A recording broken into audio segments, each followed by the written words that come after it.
Welcome to Hong Kong.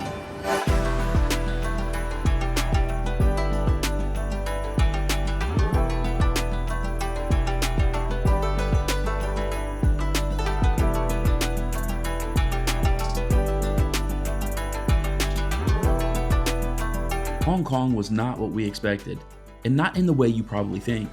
Before coming here, we had a pretty clear picture in our heads. Crowded streets, towering skyscrapers, non-stop chaos. And while all that is here, there is also much more layered beneath the surface. History, culture, nature, contrasts we didn't see coming at all. So we're taking you through the real Hong Kong. What surprised us most, how the city actually works, and what it feels like once you're here. Hong Kong is located in the southeastern region of mainland China and is one of the most electric and visually striking cities in the world. But it's also surprisingly easy to navigate once you understand how it's laid out. We'll explore the two main districts that make up the true heart of the city, Hong Kong Island and Kowloon. These are the two areas where most visitors spend their time. We'll explore what to see and do, what to eat, some hidden gems, and even a couple of day trips that are absolutely worth it if you've got the time. Hong Kong spent more than 150 years as a British colony, beginning after the Opium Wars in the mid-1800s.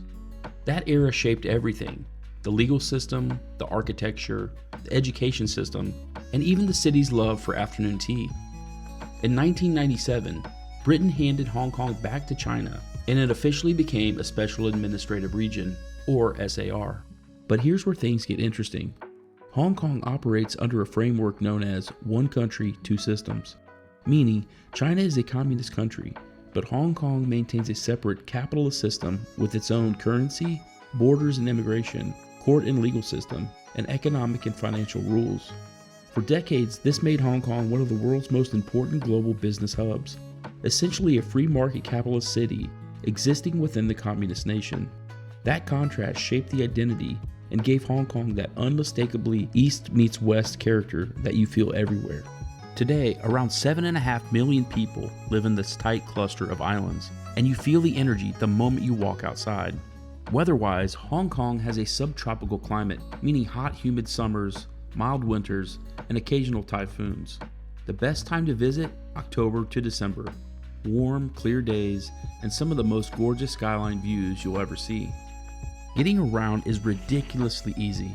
Hong Kong has one of the most efficient transport systems on Earth, including subways, trams, buses, ferries, and of course taxis and Ubers. I'll go more in depth into the different options in a minute. The one thing you absolutely need in Hong Kong is the Octopus Card. This tap and go card is basically your VIP pass to the entire city. You'll use it for everything, even the street market vendors accepted it. That's how universal it is. Just make sure to get the tourist version of the Octopus Card, not the regular one. You can load it right onto your phone, and it's fully refundable when you leave. The only reason to get the physical card is if you're the type who constantly kills their phone battery. You really don't need cash, unless you plan on buying a lot of street food, then you may want to carry a little. Hong Kong is incredibly easy for English speakers. We went expecting some challenges, but honestly, almost everyone you'll interact with speaks English. The city was built for international visitors. Let's start on Hong Kong Island. There are 4 major neighborhoods in the heart of the island: Sheung Wan, Central, Wan Chai, and Causeway Bay. We decided to stay at the Park Lane Marriott in Causeway Bay. We paid for a basic room, but got lucky and caught a nice upgrade because of Jess's birthday. Hello. I'm not a housekeeping judge. Okay. Thank you. Oh wow, look at that view. Wow, that's incredible. We were really happy with this premium room and the view. Even though the mattress was really firm, we slept fine. There was even a sink for fresh drinking water that came in handy. There was plenty of room for all of our stuff, and the bathroom was spacious and new. The hotel overall felt modern and spotless, and the breakfast buffet, free if you have Marriott status, was outstanding. They had just about everything you could think of, and those little pink donuts, dangerously addictive. The lounge on the 25th floor was one of the nicest I've been in, with the same incredible view we had in our room. Drinks were available throughout the day, and in the evenings they put out a small buffet that was honestly enough to pass as dinner. And on top of that, there's a rooftop bar and restaurant, which was the perfect cherry on top. The nighttime views with the city lit up were unreal. We chose this hotel mainly because it sits right next to Victoria Park. Whenever we stay in a big city, we love being close to green space. It gives you that little escape from the chaos when you need it. I've got to say, this Victoria Park has really grown on me over the past couple days. We come down here every morning for like a nice walk after breakfast, and man, it is just a beautiful park. There's so much here to see and do. You have people exercising. It's just a great place to get away from the city for a minute. We love, our hotel is right there, just a quick cross the street and you're here. We're gonna head about 30 minutes to Central from Victoria Park and take the Peak Tram up to Victoria Peak to see the city light up as the sun goes down. So it should be a pretty awesome view up there. Let's hope it's not too crowded and we get there with plenty of time to spare. Looks like we have about 45 minutes to get there and get up there. So here comes the little ding ding. One of the cheapest and most charming ways to get around Hong Kong Island is the Ding Ding Trams.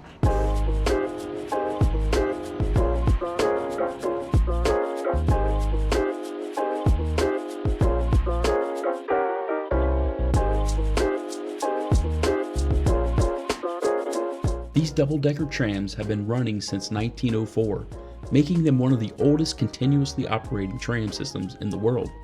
Locals call them ding dings because, well, that's literally the sound they make. And here's the best part.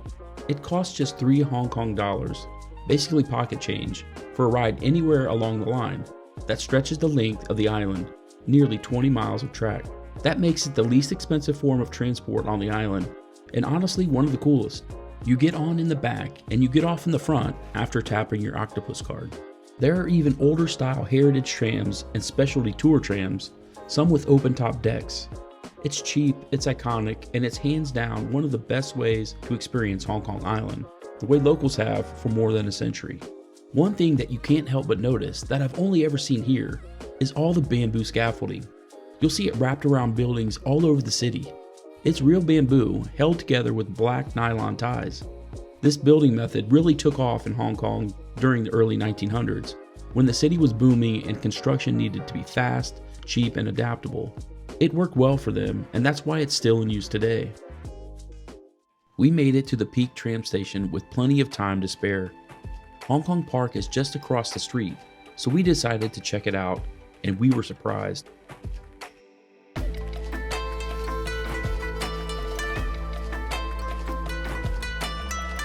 Hong Kong Park is one of the city's most overlooked gems, tucked right in between the skyscrapers of Central. It's a surprisingly peaceful escape in the middle of the urban chaos, a place where waterfalls, ponds, and tropical greenery sit literally steps away from some of the busiest streets in Hong Kong. The park sits on the former site of British military barracks, which is why you'll notice a few Victoria-era buildings mixed in with modern architecture and lush landscaping. And because of its location right below the Peak Tram, it's a perfect pre- or post-tram stop to slow down, cool off, and enjoy a different side of the city. Arriving at the Peak Tram lower terminal felt crowded and confusing, but here's the code. If you have an Octopus Card, skip the ticket line entirely. Just head to the entrance marked ticket holders and scan your card. You pay separately for the ride up, the ride down, and for access to the Sky Terrace 428 observation deck. The total for a round trip plus the top deck is about $26, and yes, it's absolutely worth it. The Peak Tram is the first funicular in Asia, launched back in 1888, and today is one of Hong Kong's most popular attractions. What started as a steam-powered railway now uses modern electric trams introduced in 2022, complete with huge panoramic windows. The ride itself takes about 8 minutes, climbing steeply up to about 1,800 feet above sea level. At the top, there's much more than just a viewpoint. You've got shops and cafes and access to the observation deck where you get a full panoramic sweep of Hong Kong Island, Victoria Harbour, and Kowloon. If you can, grab a spot and wait for sunset. Watching the city go from daylight to neon is one of the most unforgettable moments in Hong Kong. It was the perfect way to end the day in a classic Hong Kong experience that lived up to the hype. The next morning, we grabbed a quick breakfast, took our usual morning walk, and then hopped on the Ding Ding back towards Central and Sheung Wen to explore more of the city.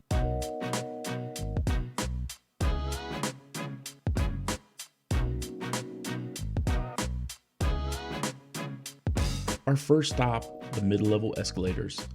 The longest outdoor covered escalator system in the world.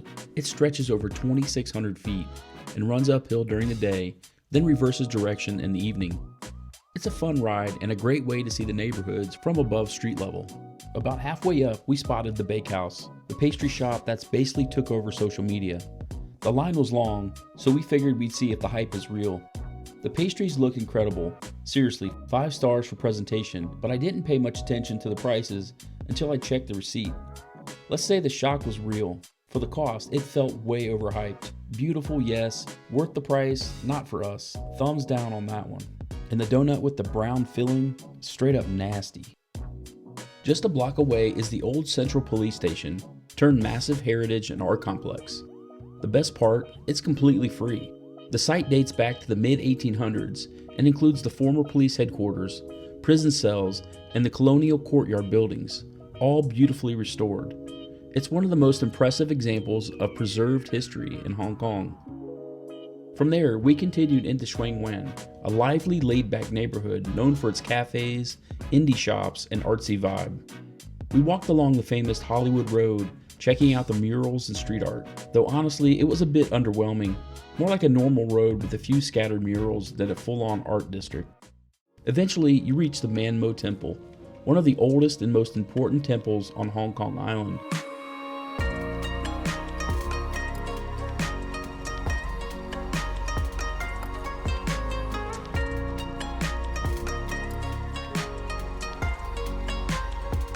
Built in 1847, it's dedicated to the gods of literature and war.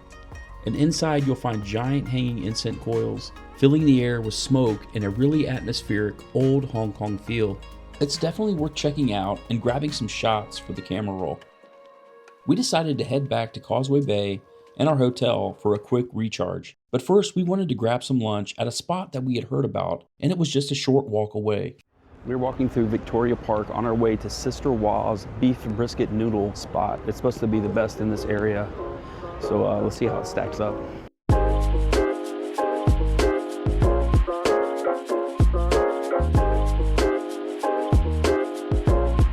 Wow, that's a lot of bamboo right there.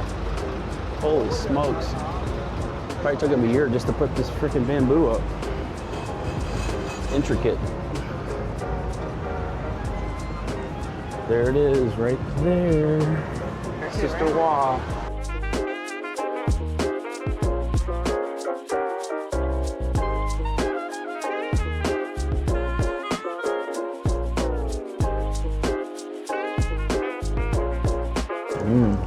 Very tender. Tastes like my mom's roast beef. Fire the round.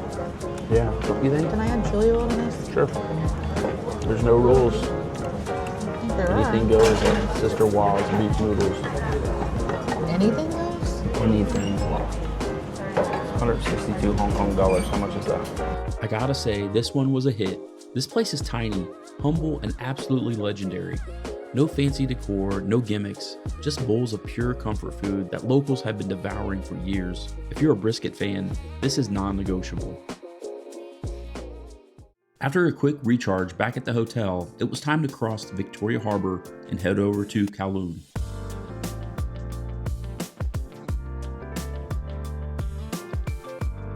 The fastest way across is the MTR, which runs under the harbour through an underwater tunnel about 100 feet below sea level. From Causeway Bay, it takes roughly 15 minutes, and from Central, it's even quicker. Trains arrive every 2 to 4 minutes. Fares are affordable, and it's hands down the most efficient way to move across Hong Kong Island and Kowloon, especially during rush hour when tunnels get backed up. But speed wasn't our goal, so instead we took the more scenic route, the Star Ferry.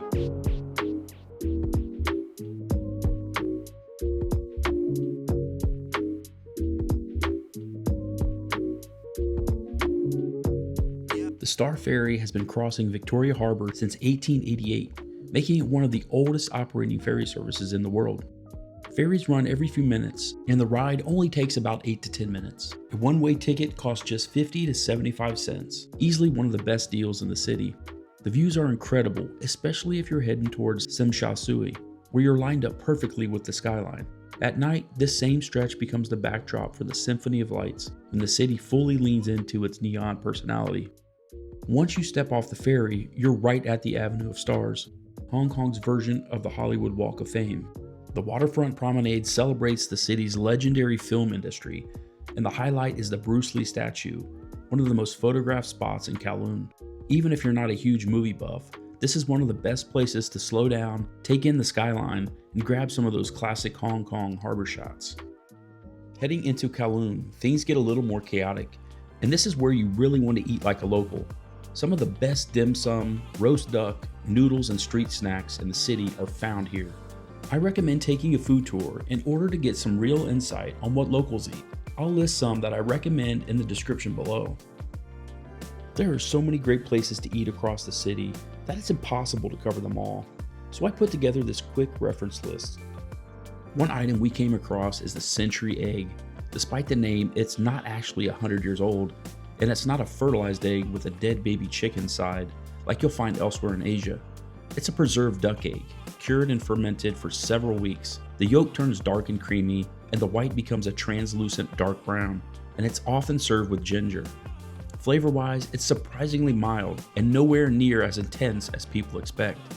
So I've heard. Kowloon is also home to some of Hong Kong's most famous markets, and while many of them sell similar things, clothes, bags, trinkets, it's the atmosphere that makes them worth seeing. Sneaker Street carries just about every shoe brand you can think of. Our favorite by far was the Temple Street Night Market. It really comes alive after dark, with food stalls and local vendors. We came across this street artist with no hands, creating these incredible detailed characters, and it honestly blew my mind. There was a long line of people waiting for custom pieces.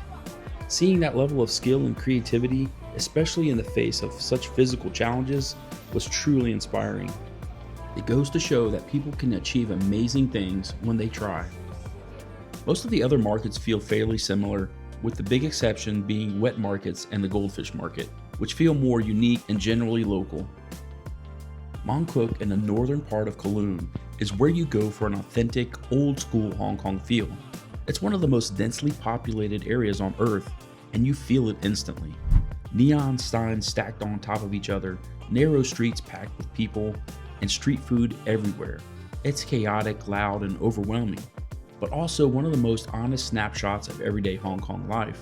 We happened to be here on a Sunday and noticed something unexpected. Bridges and spaces under overpasses filled with young to middle-aged women sitting on tarps, sharing huge spreads of food, and even doing karaoke. They weren't homeless. It looked more like hundreds of small picnics. After asking around, we learned that Hong Kong is home to over 300,000 migrant domestic workers, mostly from the Philippines and Indonesia. Many live with the families they work for, and Sunday is typically their only day off. So with limited private space, they gather wherever there's shade and seating to eat, relax, and spend time with their friends. It's a normal part of Hong Kong life, and one of the reasons Mong is especially crowded on Sundays. If you have some extra time, one of the most worthwhile trips you can take is to Lantau Island to see the big bronze Buddha. Standing over 110 feet tall, it's one of the largest seated bronze Buddha statues in the world and one of Hong Kong's most iconic landmarks. Getting there is part of the experience. Most people take the 360-degree cable car, which glides over mountains and the South China Sea, easily one of the most scenic rides in the region. At the top, you'll find Buddha perched above Po Lin Monastery, along with a small village area and walking paths. Yes, you have to climb a lot of steps to reach the statue, but once you're up there, the views are incredible, and the atmosphere feels completely different from the chaos in the city. If you're looking for something cultural, scenic, and slower paced, this is the day trip that's absolutely worth it. Another great day or overnight trip is to the Cotai Strip in Macau, and it couldn't feel more different. Just an hour away by ferry or bridge, Macau blends Portuguese colonial history and the full-on Las Vegas-style resorts and somehow makes it work. We stayed at the Londoner, and honestly, it might be the coolest and nicest hotel we've ever stayed in. The attention to detail is insane. From the architecture to the interiors, everything feels over the top in the best possible way. We got a suite upgrade, and it was heaven. Family room with a 70-inch screen and one of the most comfortable beds we've slept in. It even had a walk-through closet with a huge bathroom. We wish we would have stayed longer. However, the casinos were not like Vegas. No drinking alcohol in the casinos while gambling, and the tables are high. $40 minimum for a hand of blackjack. Maybe that's why Macau brings in over $20 billion more in revenue than Las Vegas every year, even though Las Vegas has more casinos. Even if gambling isn't your thing, the experience alone makes it worth the trip. Hong Kong surprised us in all the right ways, from its history and food to its skyline and culture and non-stop energy. And with day trips like Lantau Island and Macau within easy reach, it's a destination that rewards you the longer you stay.